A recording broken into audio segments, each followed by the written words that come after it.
This is Louise George Clubb. Welcome to Zoom and to the movies. In the 20th century, no cultural force was more powerful than the modern medium of cinema.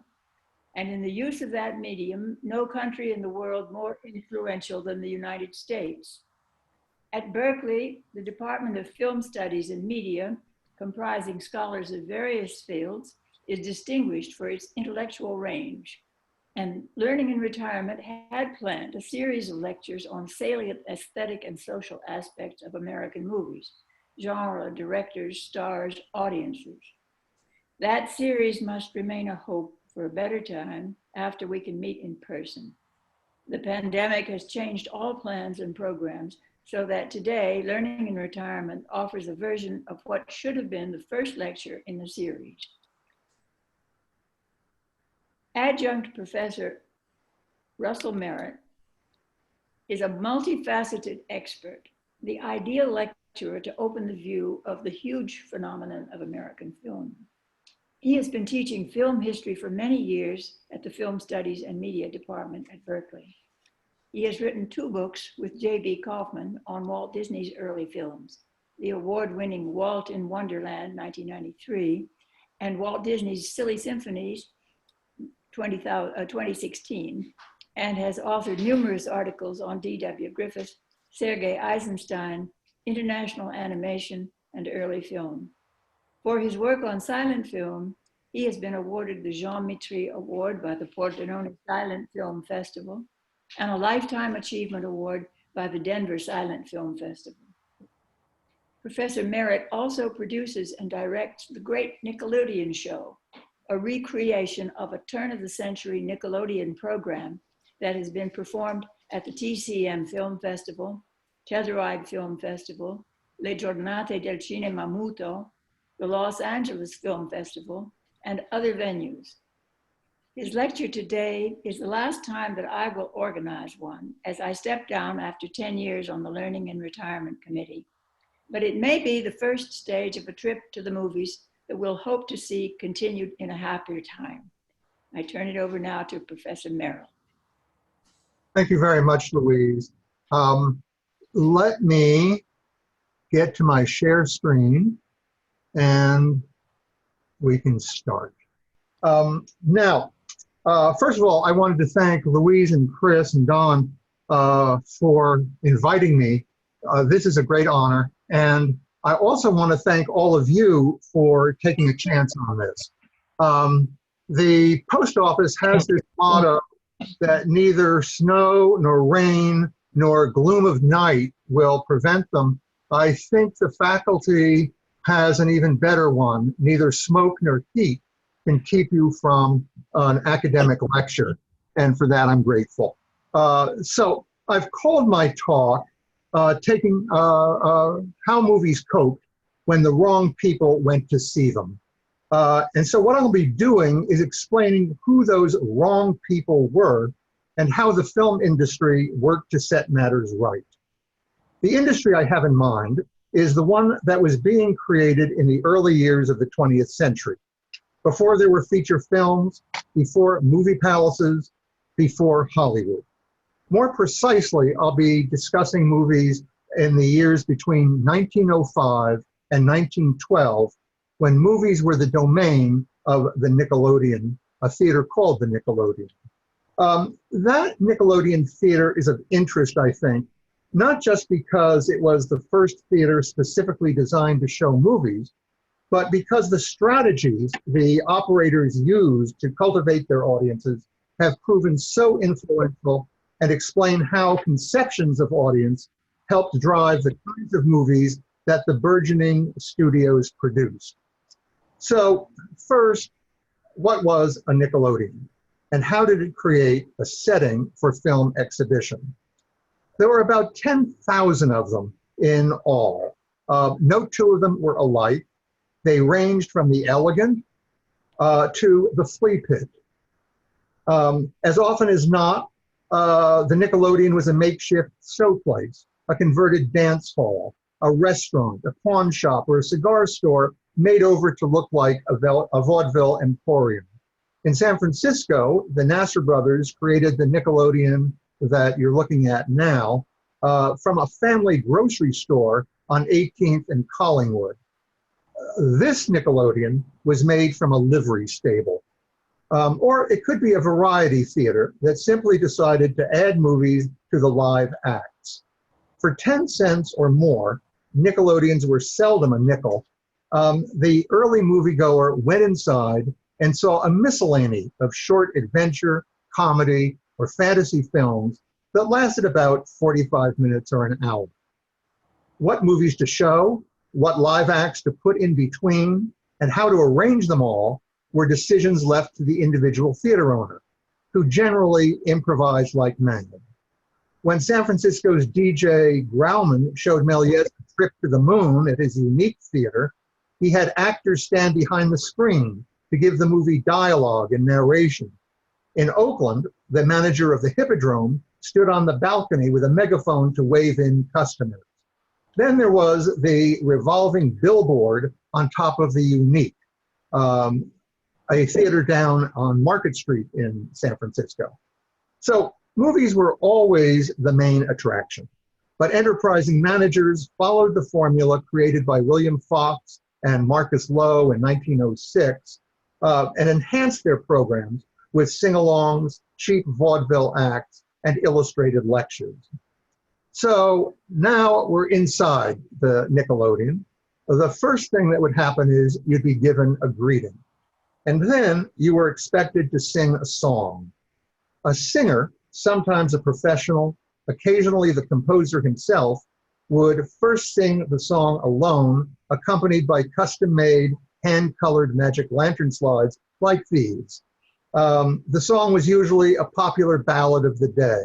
Wait Till the Sun Shines Nellie, Bicycle Built for Two, The Way of the Cross, or maybe Take Me Out to the Ball Game. Only the final slide was not illustrated. Instead, it printed out the lyric, and the singer would famously encourage the audience to join in the chorus. There was always a business aspect to the movies. You could get a copy of the sheet music for another dime in the lobby. Jerome Kern and Irving Berlin were among the songwriters who had their songs performed here. The manager might then present his first movie or bring on a live comedian, a dog act, an acrobat, or maybe a ventriloquist. When the Nasser brothers, the men who later built the Castro, created the Nickelodeon, the Liberty Nickelodeon that we saw, one of their prize attractions was a fellow who ate nails 5 shows a day. We paid tribute to that when we recreated our own Nickelodeon program with a fellow named Mr. Blockhead who hammers 2-inch nails up his nose. Say what you will, I promise that once you see it, you never forget it. At the other end of the spectrum, a manager might go straight to his most prestigious act, the illustrated lecture. One of those that we use is The Assassination of William McKinley, based on a 1904 script with hand-colored slides that were originally used in a circus sideshow and then recycled for the Nickelodeon 2 years later. Let me give you a sense of how it started. The lecturer would come out in a frock coat and say something like this. He is proud to present divertissements revealing life in all its colors. For we must never forget that even amidst joy, there is consequence, as we are too forcibly reminded by the fate of our martyred president, William McKinley. What then would follow would be a hodgepodge of sources, hand-colored photos of the event itself. There would also be drawings. There would be stage reenactments, and then more allegorical combinations. So that was the program. The golden age for the Nickelodeon was brief, lasting scarcely 9 years. Nickelodeons were dinosaurs by the start of the First World War. But in those years, they were an entertainment phenomenon. As I mentioned, by 1910, more than 10,000 of them had sprung up across the country, catering to an audience crazy for movies. The lion's share of that audience came from the ghetto, a fact that Nickelodeon commentators never tired of discovering. The label used over and again by journalists commenting on the 5-cent movie house, usually written with the delighted air of having discovered the exact phrase, was democracy's theater. A Russell Sage survey revealed that in 1911, 78% of the New York audience consisted of members, quote, from the working class, at a time when the worker had been effectively disenfranchised from older arts. You cannot go to any of these picture shows in New York, wrote Mary Vorse for The Outlook in 1911, without blessing the moving picture book that has brought so much into the lives of people who work. They will stay in the slums as long as the slums stay, wrote Joseph Medill Patterson, for in the slums they are the fittest and must survive. The custodians of the poor took for granted that movies were made for the immigrant, the working man, children, and the unemployed. If Tolstoy were alive today, the Nation claimed a year after he died, it is not unlikely that he would find in the movies a close approximation of his ideal of art.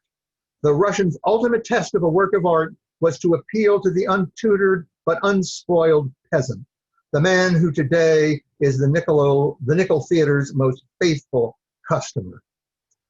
Identification of the audience as working class also helped in the battle against municipal censorship waged by civic groups.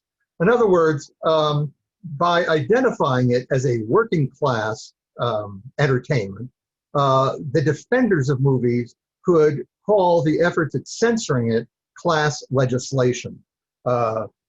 Operators and their friends could call it that and charge that the censorship was calculated to impose harsher standards on the poor man's theater than on that of his wealthier counterpart. Many welfare agencies, seeing the Nickelodeon's appeal, followed the lead of Jane Addams at Hull House and used movies as part of educational and rehab programs for the poor. The United States Navy, which at that time enlisted over 5,000 immigrants per year, began in September of 1910 to manufacture a series of recruiting films that played in nickel theaters and recruiting stations across the country. To that audience, movies meant escape in the most literal sense. The most important films were heavyweight prize fights, slapstick, and French chase comedies. What's most notable, in fact, is the incredible stress on violent slapstick and knockabout humor. So to give you an idea, I went through the pages of the trade journal, The Moving Picture World, for 1 month, just July 1908, to find out what was playing in New York that month. These are the same films that would be bicycled over here to the San Francisco area later that summer. And so here's what I came up with.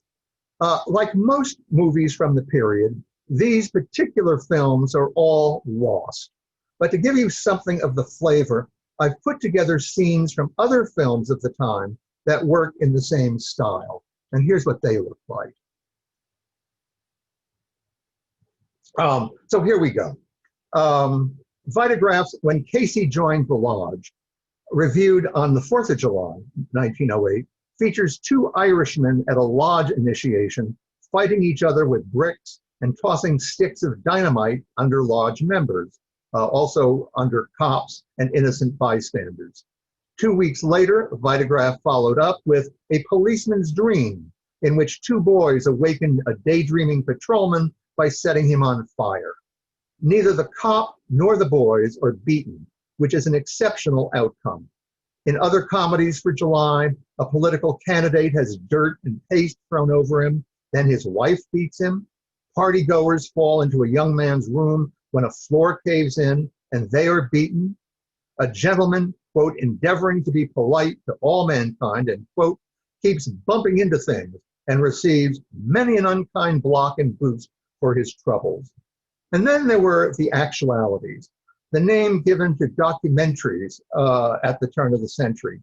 Films like Electrocuting an Elephant Inside a Slaughterhouse, or Execution of Leon Czolgosz with a panorama of Auburn Prison. These are by no means the only kinds of films being shown, but Knockabout ruled.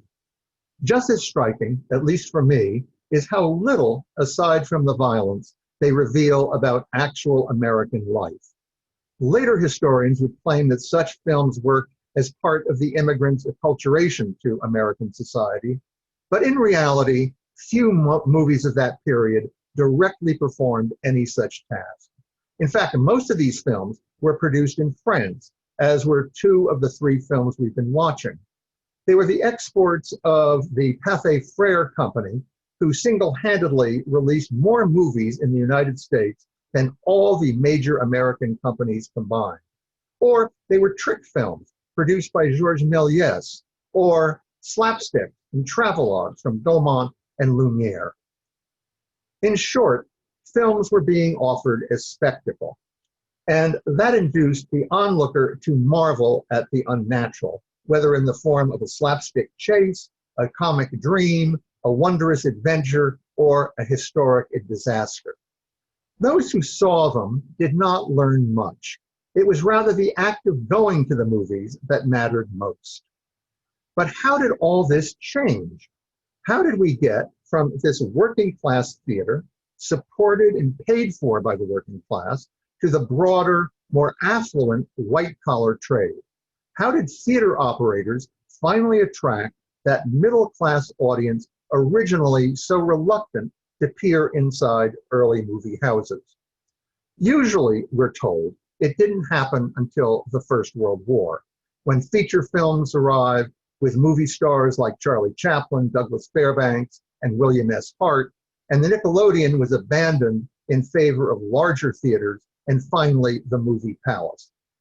I want to contradict that, arguing that the middle-class audiences were already in the theaters waiting for the features and movie stars that would follow.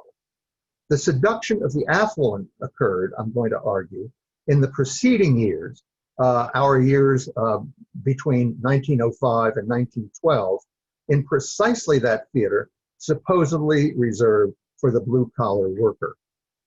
The dark secret of the Nickelodeon movie is that it may have been widely regarded as the worker's pastime, but the theater catered to him through necessity, not through choice. The blue-collar worker, and I should say the working man and his family, may have supported the Nickelodeon. The scandal was that nobody connected with the movies much wanted that support, least of all the immigrant film exhibitors who were working their way out of the slums with their theaters. The exhibitors' abiding complaint against Nickelodeon audiences, voiced with monotonous regularity in trade journals, personal correspondence, and in congressional testimony, was that moviegoers as a group lacked class. A moviegoer wearing a suit or an officer's military uniform was a momentous event. A car parked outside the theater was a reason for a letter to the moving picture world. By contrast, certain kinds of workers were discouraged and occasionally even banned from the movies.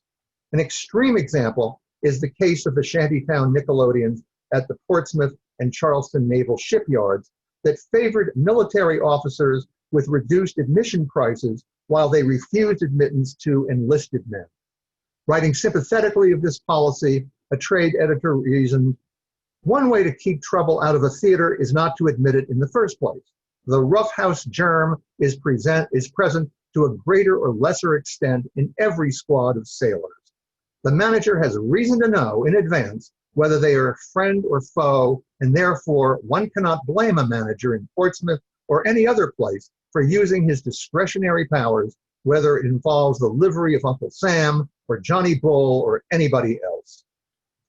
Meanwhile, big city Nickelodeon operators were cautioned against earning reputations as ethnic theaters and given 3 ground rules for attracting a mixed house. 1, operators should avoid booking programs heavily slanted towards any one nationality. 2, avoid ethnic vaudeville acts. And 3, eliminate all songs in foreign languages. Embarrassed by their regulars, ambitious managers constantly sought ways to attract the larger middle-class family trade, currently the domain of vaudeville theaters and the legitimate stage. That thirst for affluence and respectability also helps explain the curious locations of the original Nickelodeons.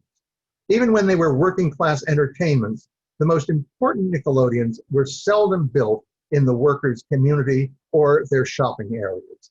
Instead, they customarily opened in business districts on the outer edge of the slums, fringing white-collar shopping centers accessible to blue-collar audiences, but even closer to the middle-class trade.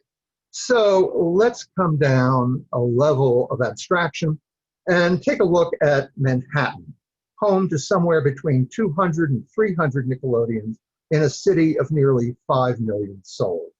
It's, of course, a city of immigrants. Then the largest working class immigrant neighborhoods are 5 in number, and they're spread across town. So up here, let's see, now I'm getting it blocked on my computer, but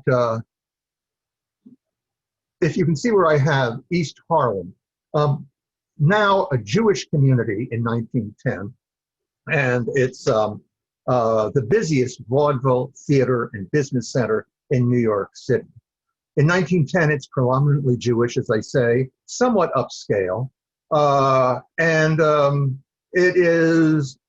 it looks like a district of brownstones being turned into boarding houses.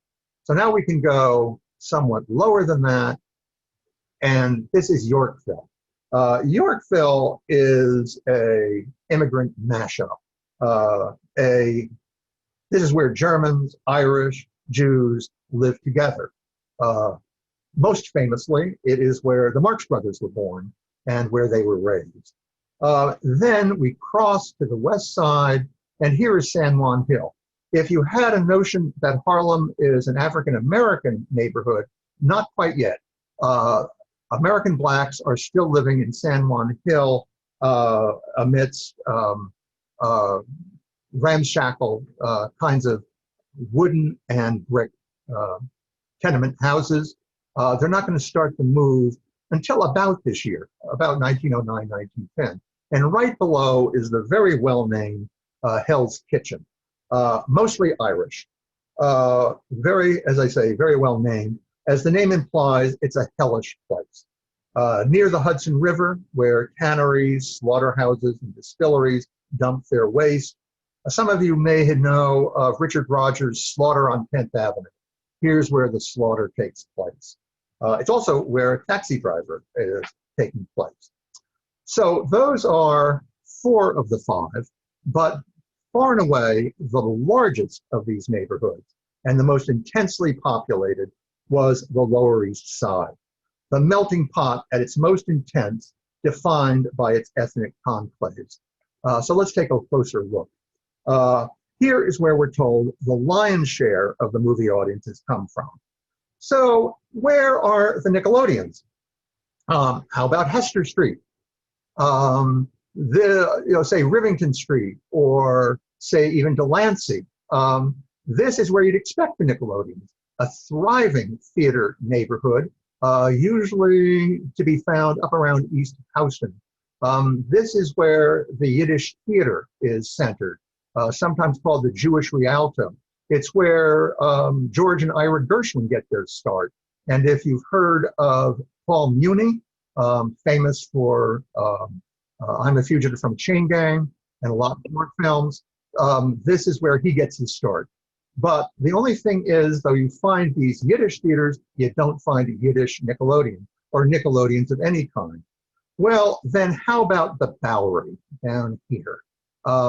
The Bowery is the historic theater district of the Lower East Side, and it certainly was that in the 1890s. But then it became unacceptable for theaters as it got stuck under the Third Avenue L, and that meant noise, soot, and it transformed the Bowery into the slum. True, there are Nickelodeon theaters in the Bowery, but there are few and far between, and they have a life expectancy of less than a year. I can't find any Nickelodeon in the Bowery in the years I'm interested in that last more than about 9 months or so. And why would they? The Bowery is a haven for the homeless. They are cheek by jowl with brothels and saloons, and they don't survive. All right, well, how about the 5 points? This is, if I can get this going, the famous Irish neighborhood that by 1910 has become Italian. And I can tell you that not only are there not any Nickelodeons here, there are no theaters of any kind. This is the most desperate of all parts of the Lower East Side. You'll notice that it's within walking distance of the Lung Block. What's the Lung Block? It is this infested square where tuberculosis rules. The horrific fact was that infants had a mortality rate that was 5 times as large as the rest of the city. This is where Jacob Riis takes his famous photographs showing the most desperate part of that town. As I say, it's not only Nickelodeons that aren't here, nothing of an entertainment nature is going to be here. But that's the 5 points. Now, let's go up Mulberry Street to a much different kind of neighborhood. It's still Italian, but this is flourishing. Now, it's true, what you're going to remember is this is where Vito Corleone finds the Padrone, the Black Hand Padrone, and will finally shoot him down.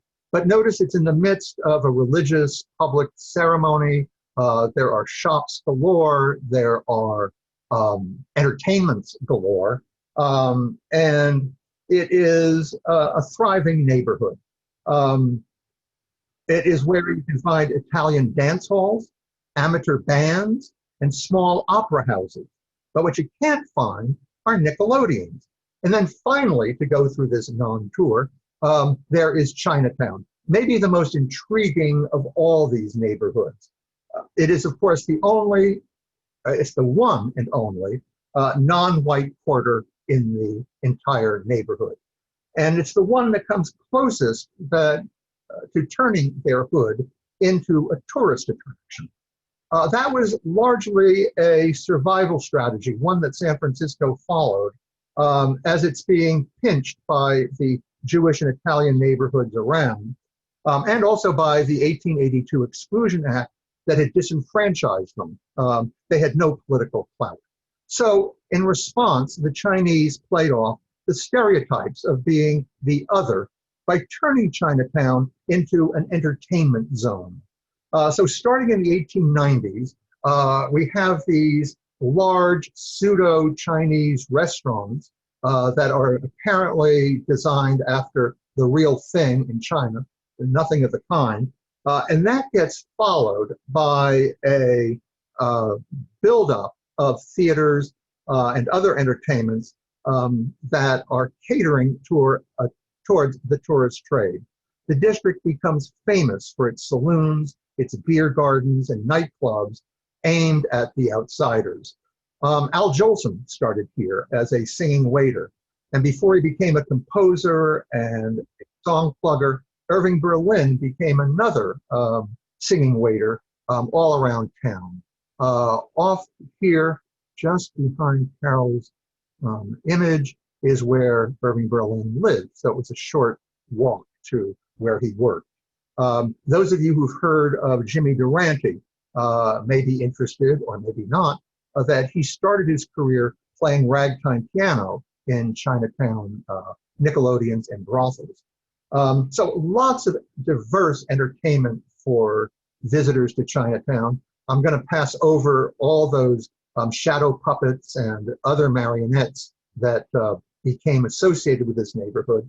But again, no Nickelodeons.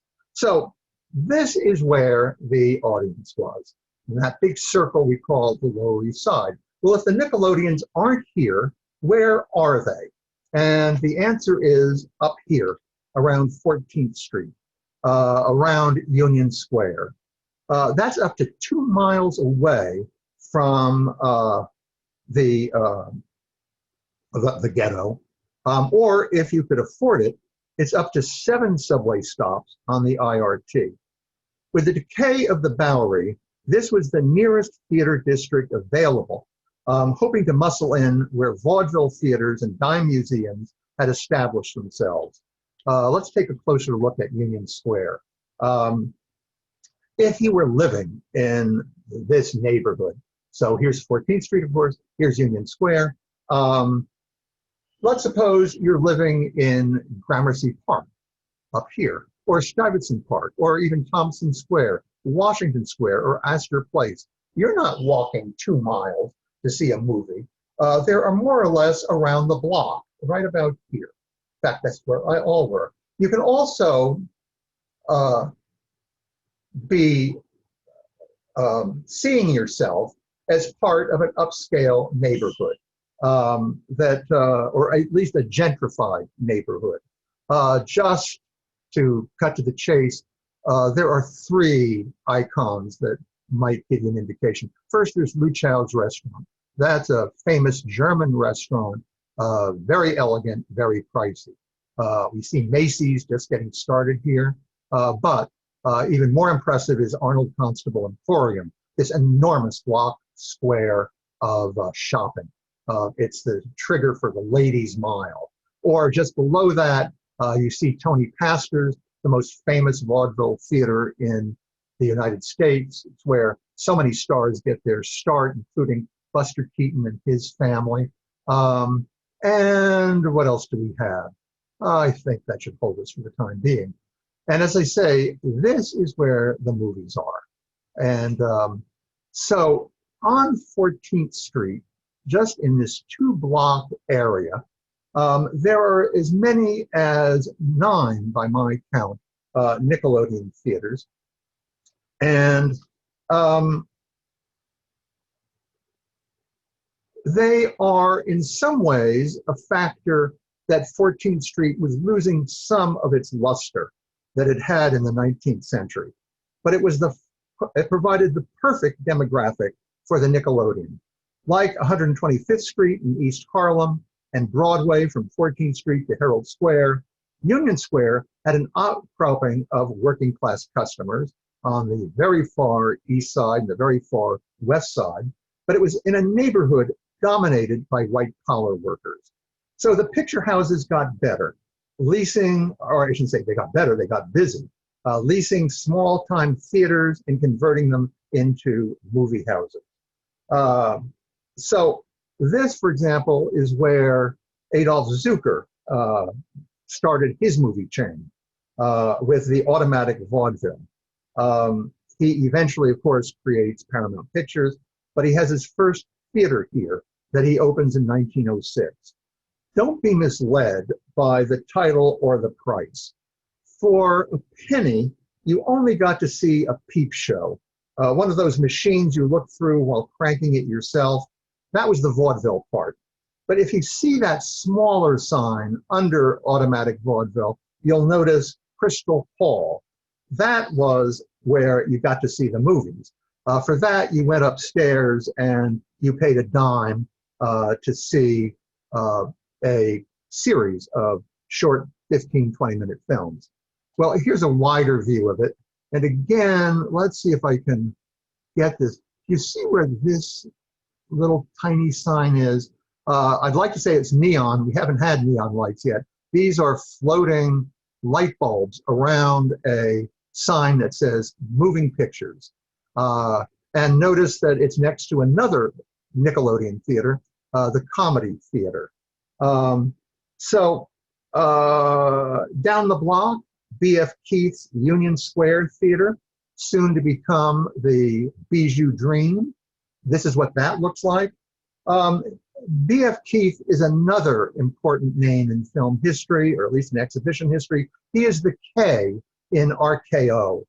And then around the corner, another landmark Nickelodeon, though I couldn't find a picture. You've heard of AMC Theaters, of course. They started here. The brainchild of Marcus Lowe, who opened the People's Vaudeville, on 14th Street in 1908, expanding with a small chain of Nickelodeons and then leading to a nationwide chain of lavish moving palaces called Loew's Theaters. Then to service his theaters, Lowe created MGM and hired Louis B. Mayer to run it. Today, AMC includes the Loew's empire in its movieplexes. So one block over is the most elaborate Nickelodeon of all, the Unique at 136 East 14th Street, the flagship of William Fox's growing chain. When you see it in the trade magazines, it doesn't look that much different from its neighbors. But that's not the image that Fox wants to project. This is more like it. Very much a posed, hand-colored photo. And look at what has happened in the photograph.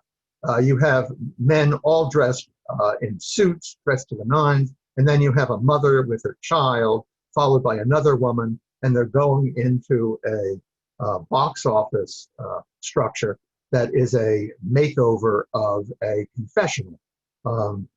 Confess and go into the dark. So, but the astonishment, at least for me, is that you now have 4 of the 5 major Hollywood studios founded by Jewish Nickelodeon operators, all working at the same time within 2 blocks of each other. And the only reason that the Warner Brothers aren't there is because they're operating their Nickelodeon in and around Pittsburgh. But that's not the end of it. Ambitious Nickelodeon operators like these continued to chase live theaters up Broadway like wolves after moose. From Union Square, they invade Madison Square on 23rd Street, and by 1914, they're up in the Tenderloin as far north as Herald Square. And that may be the most dramatic move of all. At Herald Square, they at last have access to out-of-towners, coming in from the boroughs and the suburbs, thanks to Penn Station and Grand Central Terminal. These, and of course, not to mention the subways that are now coming in from Brooklyn and the other boroughs. These are, at last, the affluent, floating clientele that the Nickelodeon operators dream about. Day trippers into the city with money to shop and catch a film or two while on a break. It is the ideal audience that has arrived, no longer moored to local neighborhoods. So, one more, and then we can get on. This is what Nickelodeons looked like in San Francisco. Before the quake, the Nickelodeon era had barely gotten started. We were still in the era of penny arcades, dime museums, and peep shows located next to vaudeville theaters in the in Lower Market Street. Have you seen this film? This is the famous movie that Herbert Miles made of the traffic on Market Street. What interests me, though it's barely seen, is the storefronts on the right-hand side of the screen. We're now between 4th and 3rd Avenues, and you can see, or you can't see, that this is where the Nickelodeons are, a few days before the Great Quake.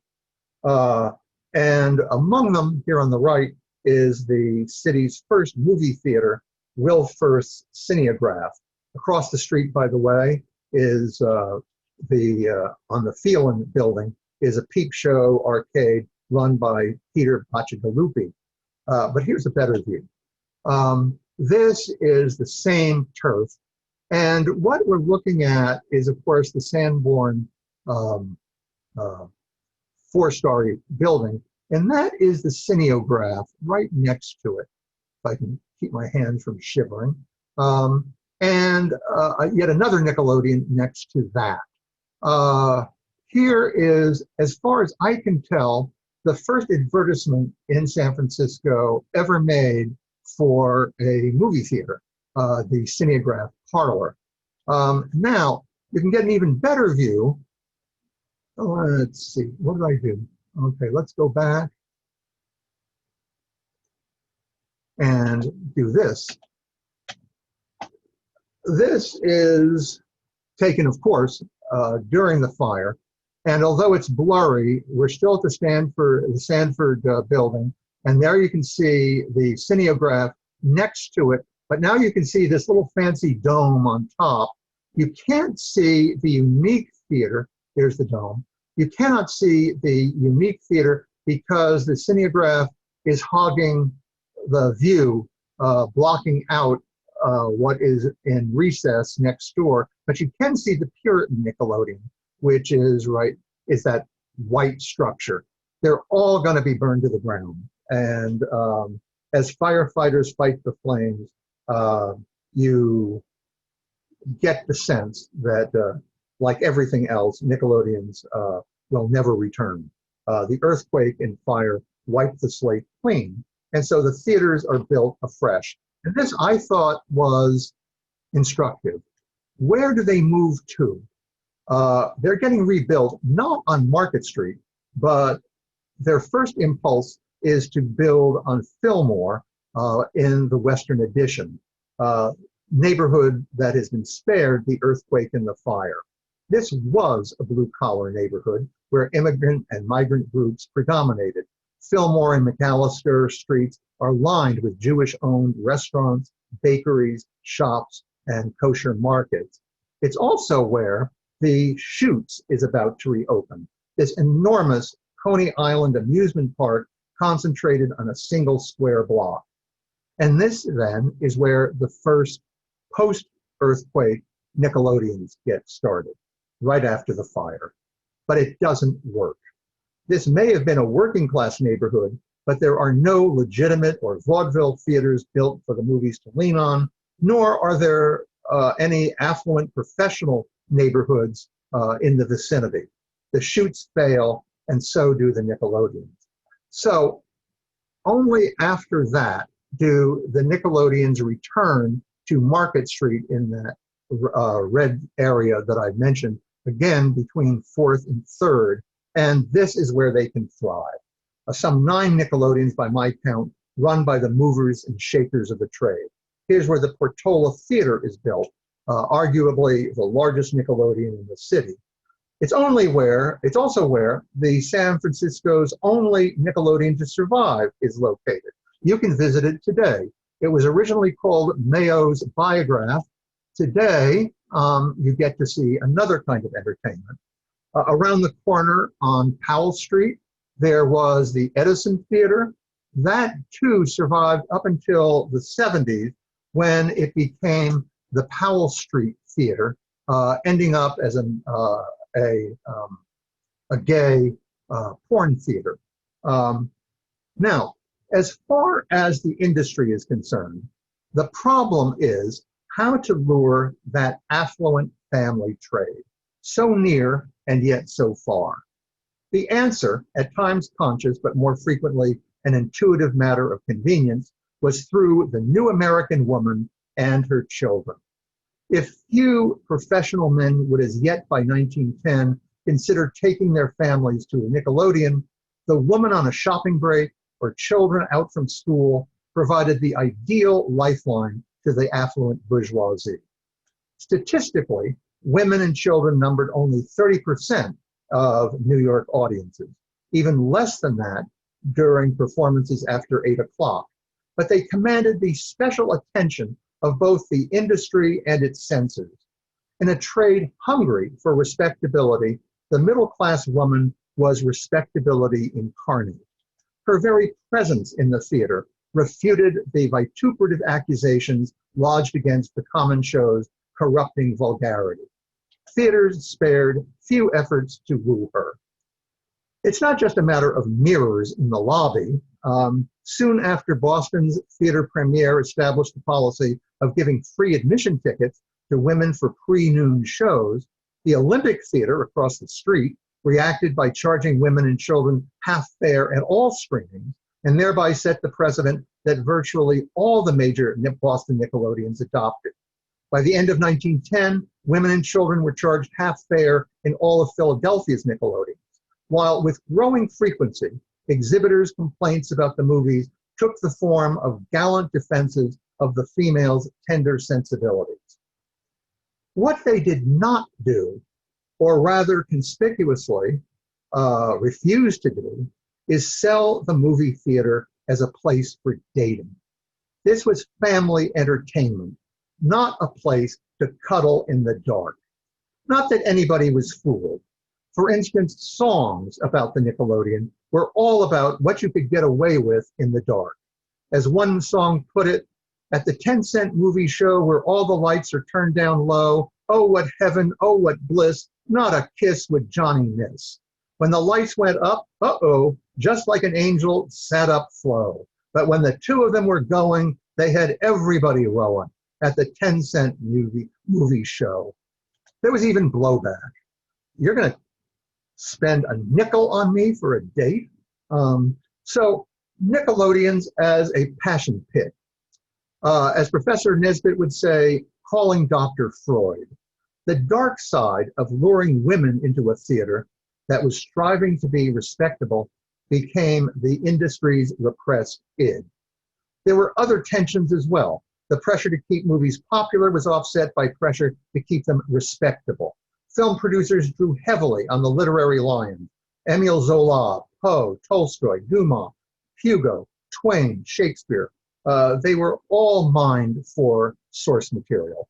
At times, the tension between the two conflicting impulses, popularity and respectability, yielded bizarre results. When in 1910, Thevitagraph filmed Sophocles' Electra in one reel, exhibitors were told to, I'm now quoting, bill it like a circus. It will draw bigger crowds than any film you have ever had. In Louis B. Mayer's Orpheum Theater, Pathé's passion play, The Life of Christ from the Annunciation to the Ascension in 27 beautiful scenes, was followed the next week by Belial, the Demon Baboon. Both were successful. But more sophisticated and plausible lures came from the new blood drifting into the film production studios and with the films they made. And here is where I start to stammer. I've spent my career trying to show how vital artwork and entertainment breaks through conventions, work with contradictions, inconsistency, what critics have been calling slippages. That, for me, is what makes them interesting and powerful. Strong artworks are not reliable. It's what enables them to cross their own time into ours. And that is certainly true of the best Nickelodeon films. But now I have to cross the tracks and acknowledge the opposite truism, that these filmmakers and their films are, of course, products of their own time and social background. And like our theater owners, the directors, writers, and producers had aspirations of their own. Early filmmakers such as Thomas Ince, Edwin S. Porter, Lois Weber, Sidney Alcott, Alan Dwan, and Alice Guy Blaché each had their own stories.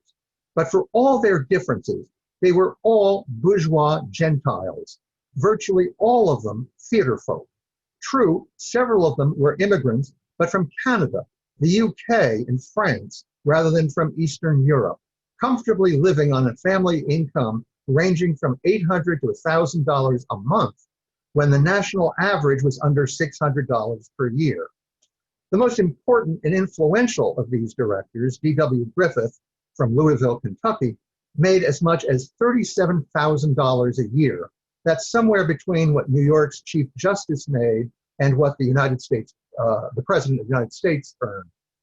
They told stories they knew best, and inevitably, as they became articulate, their films revealed their own middle-class background.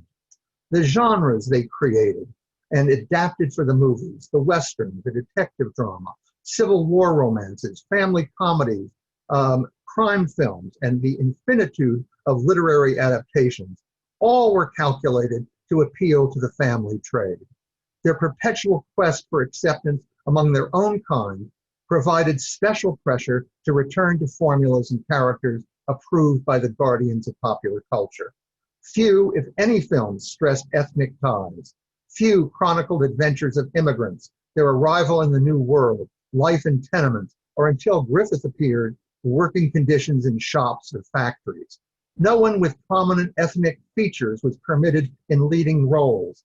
The American blue-eyed, brown-haired beauty was required, whether playing an Italian street singer, a geisha, a Dutch daughter, a Sioux Indian maiden, a Spanish duenna, or a Gibson Girl. African Americans, like Hispanic, were almost invariably portrayed by white actors in black and brown face, perpetuating degrading stereotypes. In the midst of a strange new audience, the industry clung to the vestiges of safe old theatrical patterns. So there is much to say about these strategies: opportunistic, aggressive, hypocritical, biased. But two words may suffice: they worked.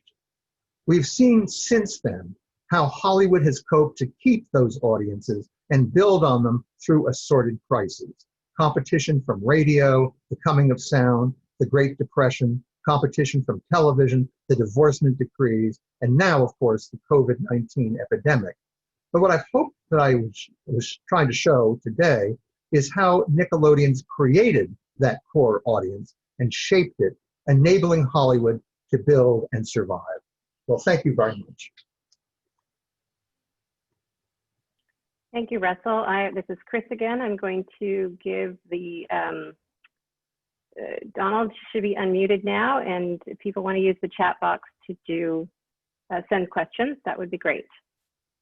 Okay, and I'll get rid of this. I will try stop share. Yeah, that should do it. Okay.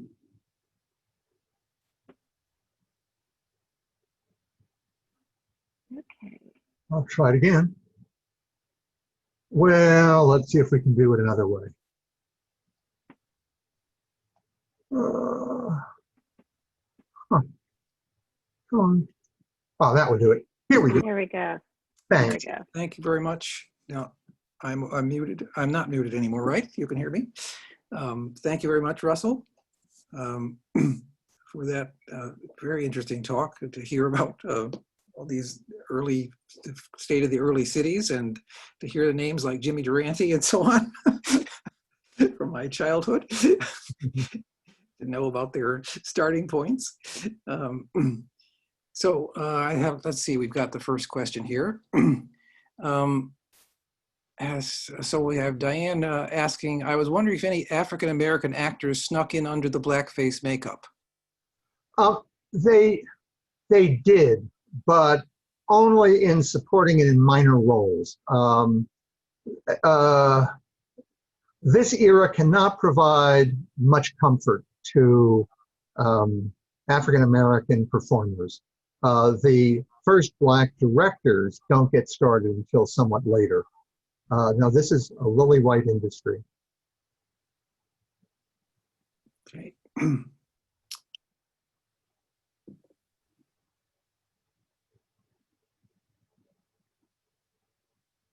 Anyone else out there with a question to put into the chat? Okay. Then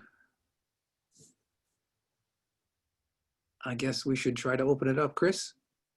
Sure, if there's anyone on, we have a few guests on the phone. If you have a question, you can unmute yourself now. And they're not. So. I see working class couples who are courting visit the Nickelodeons. Yes, of course. It's just that they were given very little encouragement by those selling the tickets.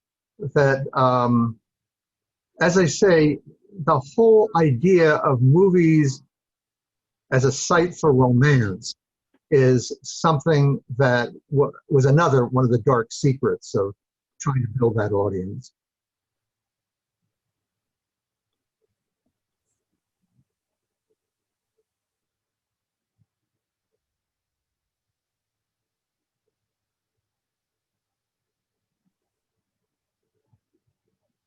So part of it then was that there was a certain public ideology of what the theater was supposed to be like. Yes. And there's a slightly different reality of what's happening there, right? Remember the great demon that they are trying to fight is this notion that it's unsafe, it's not respectable, that in the dark all kinds of bad things can happen. And so anything that can fight that image is very welcome, and anything that can support that image is not so welcome.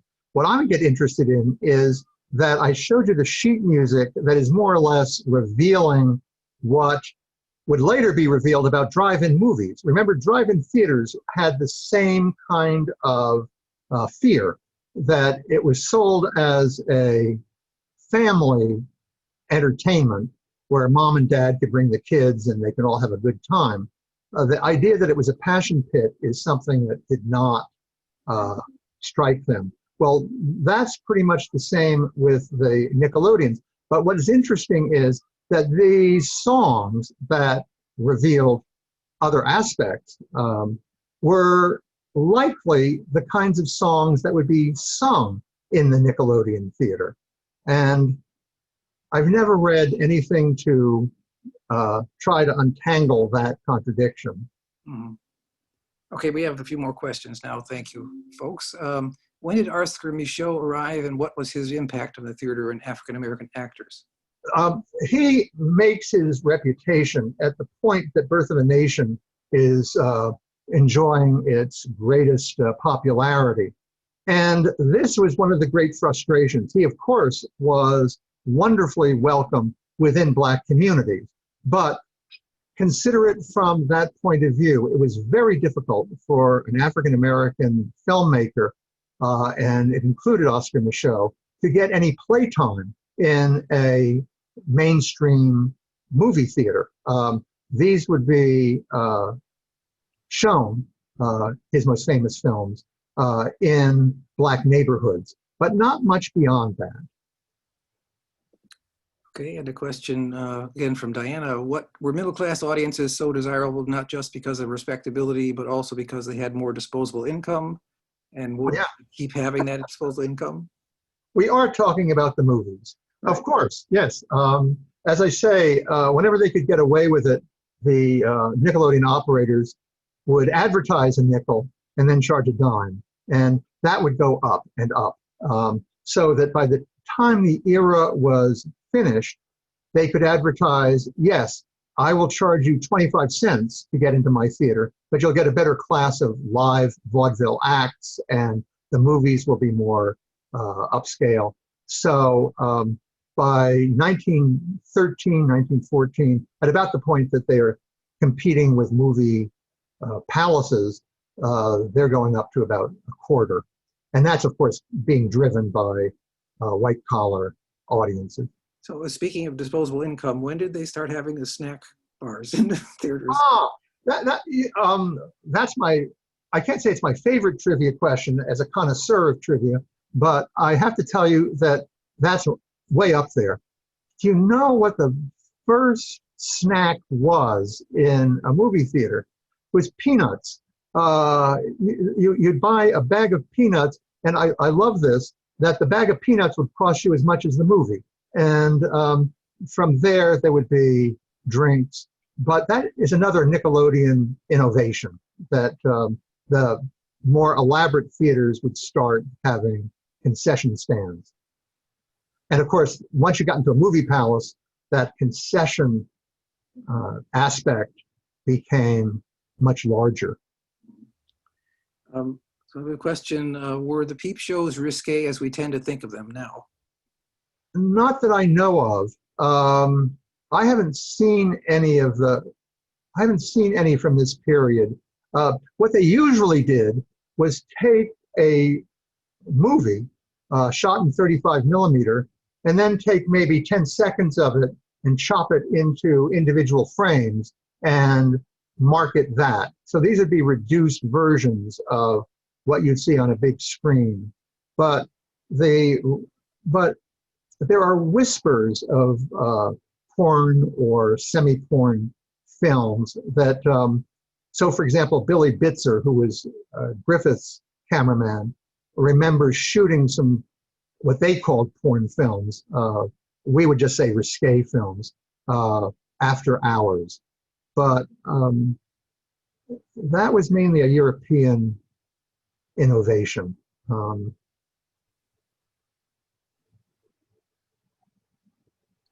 Okay, Well, we have an off-topic question. No one else is asking anything. So one person would like to ask you where you see the movie industry going now with the big studios' future versus Hulu and Netflix and Amazon. Yeah, that plus the COVID crisis makes it a very interesting question. How my argument here is that the Nickelodeons provide a formula for coping with these challenges. And it'll be very interesting to see how the big studios are doing. I don't much worry about them. The consolidation rate has gone in such a frightening rate.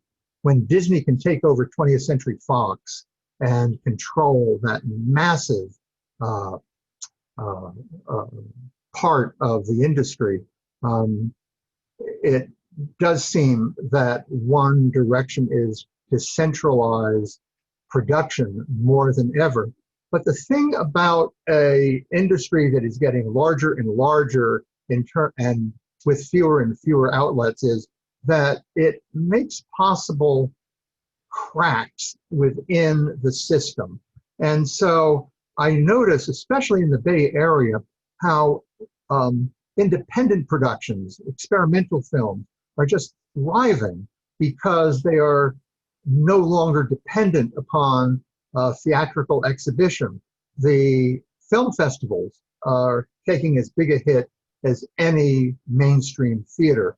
In fact, I don't know of a film festival that is still operating except virtually.